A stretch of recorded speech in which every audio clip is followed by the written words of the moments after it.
Hello, everyone. It's your faculty coach, Dr. Jessie Talley, and today I wanted to come on and talk about the importance of embracing your space in the academy or in academia.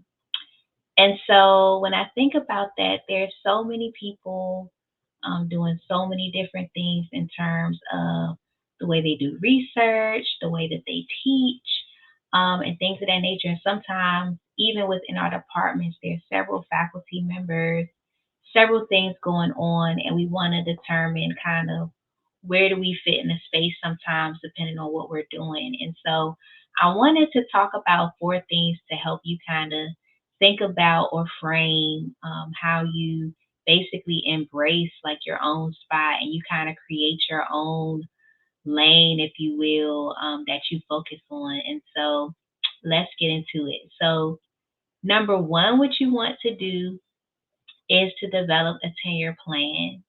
And so, this tenure plan is basically going to be your roadmap from when you start all the way till you get tenure. And so, you want to map it out for every year and every semester that you have until you get to that point. And so it's always going to keep you right in line with basically showing up in the three different spaces that you want in terms of doing all that is required in terms of evaluation, right? And so this tenure plan is important when you're crafting it, which we'll talk about in a second. It's important that you craft it so that you are meeting the requirements, but that you're also doing things that are tenure valuable, that resonate with you as a person and what you value.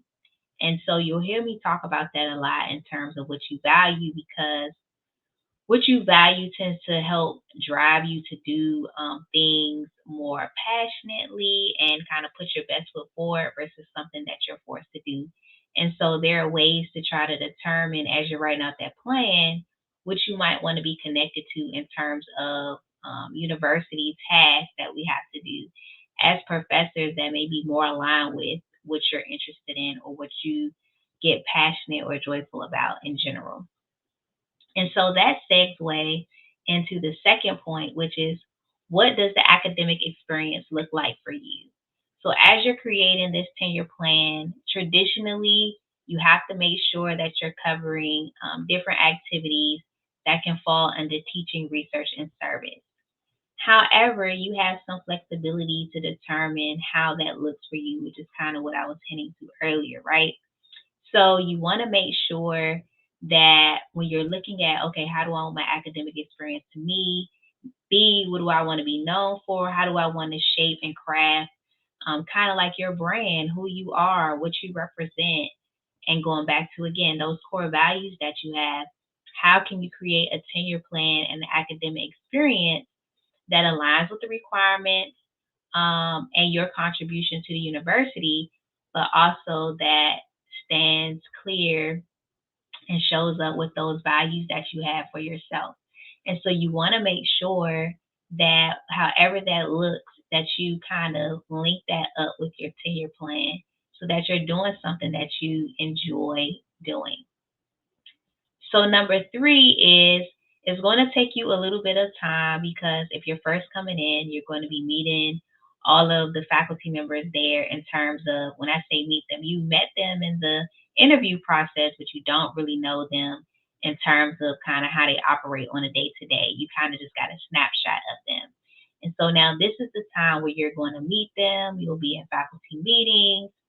You'll be going through your day to day. You'll meet other faculty and other departments and within your school, you'll be trying to figure out like where's your voice? Like how can you use your voice in certain instances? And so that takes a little bit of time. But as you're crafting out this plan, as you're meeting people, as you're learning people's personalities, you'll be able to kind of see like what type of mark you want to leave on your community inside of your institution or outside of your community. Because even when we think about this of embracing your space in academia, right, we also have space that we take up outside of the university. So when we go speak at other universities, when we go to conferences, when we interact with students or other people, right, that all is showing our voice. And so, how do you want that voice to sound? How do you want that voice to look? Because even though when you're talking, your voice is sound, like your voice also has a look to it as well, right? And so, how do you want people to view what your point of view is outside of what you do in university, but also inside of the university? And how do you kind of want to be seen in terms of this academic space? And so all of these things are helping you to craft what that's going to look like. And like I said, for me, I'm one of those people that's not status quo people, right? And so I'm trying to still go back again, find something that aligns with what I value, what I enjoy, and also things that I'm very passionate about that I want to see change, right?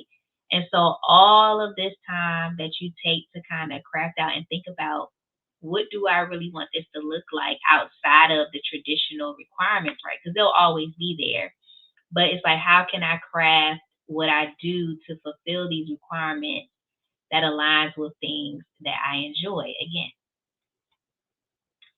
And then the last thing in terms of this is, how do you define success, right? So we're going to be at all different types of institutions in different departments. The requirements at our institutions are going to be different. The way we run our departments are going to be different. And so, what one person may deem as success or what counts as success as one university may not be the same at another university. But then you also have to determine how does success look for you, right? In terms of what you're doing on your tenure track process.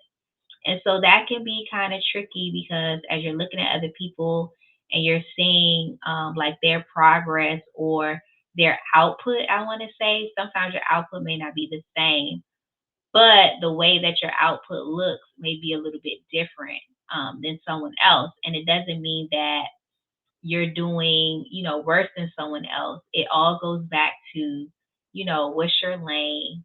What things are you focusing on? What things do you value? What things are important that align with our traditional teaching, research, and service requirement that's going to get you to tenure, which is eventually what you want to get. And so all of these four things are what you want to focus on in terms of embracing the space that you have been called to in academia. So, again, one, you're going to develop that tenure plan. Two, figure out what your academic experience is going to look like. Three, you're going to find your voice as you go through and you kind of plan this out and you see like your university and you kind of get in tune with what's going on. And then you need to determine for yourself what success looks like, not what everybody else is doing. And so I hope to talk to you soon, but until then, as always, continue to do your work.